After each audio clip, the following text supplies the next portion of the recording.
Airship एक प्रकार का हवाई यान होता है जो आकाश में एक बड़े गुब्बारे की तरह होता है और ये एक हवा से हल्का उड़ने वाला वाहन है जो हवा में तैरने के लिए हीलियम या हाइड्रोजन जैसी गैस का यूज़ करते हैं। पौराणिक काल में कई सभ्यताओं में इंसानों के जरिए पंख लगाकर उड़ने का कॉन्टेक्स्ट देखने को मिलता है। आखिर विमान से उड़ने का सपना कौन नहीं देखता। उन जमाने में कई ऐसा शख्स था जिसने सीढ़ियों की तरह खुद उड़ने की कोशिश किया और नाकामयाब रहा। आधुनिक युग में विमानन की शुरुआत सबसे पहले 21 नवंबर सन 1783 में मनुष्य सहित हवा से हल्के गर्म हवा के गुब्बारे के जरिए हुई, जिसे फ्रांस का मॉन्टगॉल्फियर ने डेवलप किया था। उसके बाद 1852 में जीफर्ड एयरशिप, 1884 में LA फ्रांच एयरशिप, 1900 में जेपलिन LZ-1, 1923 में USS शेनानदोआ, 1929 में R101 और 1936 में जर्मनी में LZ-129 हिंडनबर्ग का निर्माण पूरा हुआ था और ये दुनिया का सबसे लार्जेस्ट एयरशिप था। इस एयरशिप की लंबाई 803.8 फीट और वजन करीब 242 टन था। इसके मेटल फ्रेम में हाइड्रोजन गैस भरी हुई थी। एयरशिप में सोने की व्यवस्था से लेकर एक लाइब्रेरी, डाइनिंग रूम और साथ ही एक शानदार लाउंज था। हिंडनबर्ग को टाइटैनिक ऑफ द स्काई भी कहा जाता है क्योंकि इसकी तुलना टाइटैनिक से की जाती थी।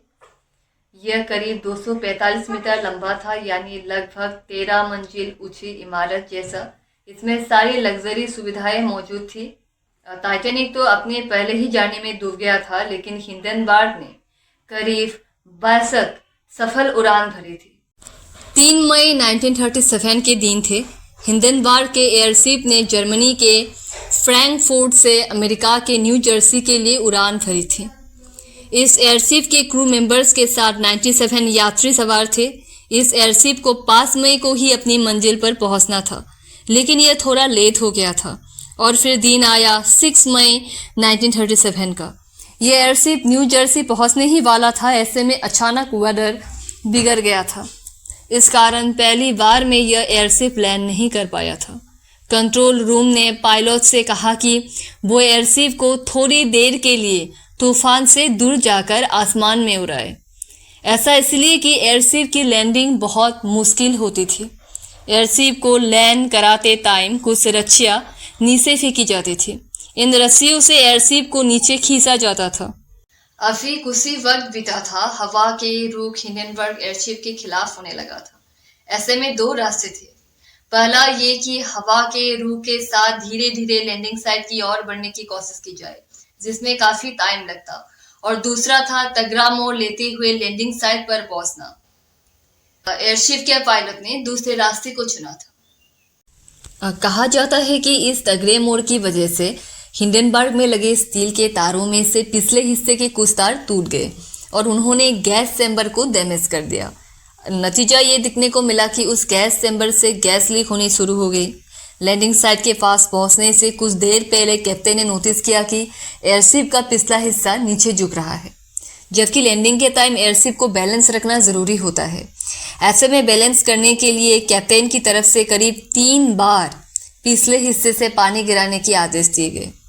साथ ही एयरशिप को बैलेंस करने के लिए कई सारे क्रू मेंबर्स को एयरशिप में आगे की तरफ आने को कहा गया, ताकि पीछे वजन कम करते हुए एयरशिप को बैलेंस किया जा सके।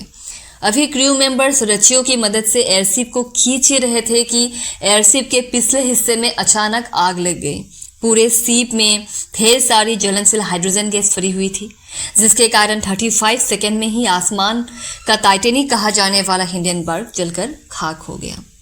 आग लगने पर कई लोग डर के चलते खिड़कियां तोड़कर नीचे कूद गए। इस दौरान 36 लोगों की जान चली गई। जब रस्सियां नीचे फेंकी गई तो स्टार्टिंग में वो सूखी थी, इसीलिए कारण का सीधे धरती से संपर्क नहीं हुआ।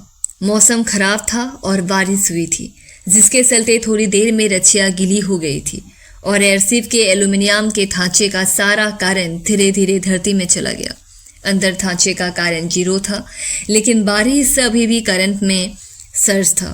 नतीजा ये हुआ कि लीक होती हाइड्रोजन गैस ने एक चिंगारी पैदा कर दी और इस चिंगारी ने आग का रूप ले लिया।